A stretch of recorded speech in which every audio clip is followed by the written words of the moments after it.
नमस्कार दोस्तों, आज हम आपको एक ऐसी कहानी सुनाने जा रहे हैं जो आपके रोंगटे खड़े कर देगी। ये कहानी है एक ऐसे बंगले की जो सालों से खाली पड़ा है और जिसे गांव के लोग भूत बंगला कहते हैं। इस बंगले के बारे में कहा जाता है कि इसमें रात को भूतों की आवाजें सुनाई देती हैं और कभी-कभी अजीब-अजीब घटनाएं भी घटती हैं। तो चलिए चलते हैं भूत बंगले के रहस्यों की खोज करने। और हाँ, लाइक और सब्सक्राइब करना ना भूलें।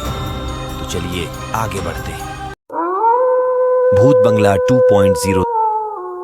दोपहर की धूप ने सारे गांव को अपनी गर्मी से झकझोर दिया था। जब रात का समय आया तो गांव वाले अपने घरों की ओर बढ़ते हुए खुश थे कि ठंडक मिलेगी। लेकिन एक अंधेरे गली में एक बड़े ही पुराने बगीचे के सामने एक बहुत पुराना बंगला था जो किसी ने लंबे समय से खाली पड़ा था। गांव वाले इसे भूत बंगला कहा करते थे। लेकिन इस रात एक नई कहानी लिखने का समय आया था। विक्रम नामक एक युवक था जो अपने दोस्तों के साथ गांव के सबसे पुराने बगीचे में रह रहा था। उसने सुना था कि भूत बंगले से रात को जगह जगह से भूतियां आवाजें आती है।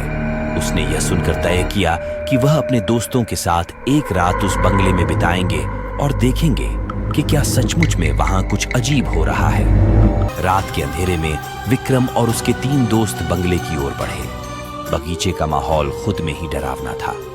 देवदार के पेड़, जिनकी छाएं बगीचे को और भी डरावना बना देती थीं, उच्च ऊंचाइयों से गुजर रहे थे।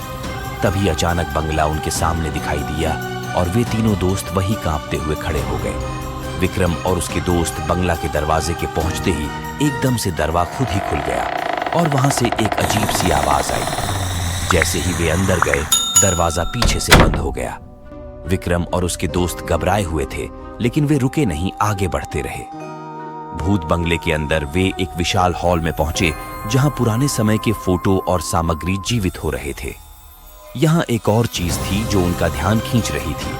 एक पुरानी किताब जो बड़े बुरे तरीके से फटी हुई थी और जिसमें भूतों की कहानियां थी। विक्रम ने कहा, ये सब कुछ बस किताबों और फोटो से तो लग रहा है, कहीं कोई भूत तो नहीं है यहाँ। तभी एक चीख पूरे बंगले में गूंज गई। वे सभी दोस्त एक दूसरे को देखते हुए एक दूसरे से डर के बजाय वह पल हंसी में बदल गया। विक्रम ने कहा, मजा आ गया। भूत बंगला तो एक डरावना स्थान है, लेकिन भूत तो हमारे साथ हैं। सबने हंसते हुए वहां से बाहर निकलने का निर्णय किया। बगीचे के बाहर आकाश में चमकते हुए तारे उनके साथ थे और वे दोस्त एक दूसरे के साथ घर की ओर बढ़ते हुए मुस्कुराए। विक्रम ने एक बार फिर से पीछे मुड़कर भूत बंगले की ओर देखा और मुस्कुरा दिया। अगले हफ्ते भी यहीं मिलेंगे, लेकिन शायद तब तक यह भूत भी हमारे साथ हो जाए। वे सभी अपने घरों की ओर बढ़ते हुए चले गए और उनकी हंसी गांव के हर कोने में सुनाई दी। भूत बंगले की चीखें अब उनके दिलों में बस एक याद बन गई थी जो उन्हें हमेशा हंसी में डाल देती थी। विक्रम ने देखा कि किताबों और तस्वीरों के पीछे की कहानी कभी-कभी सिर्फ एक ही होती है, दोस्ती और मजाक।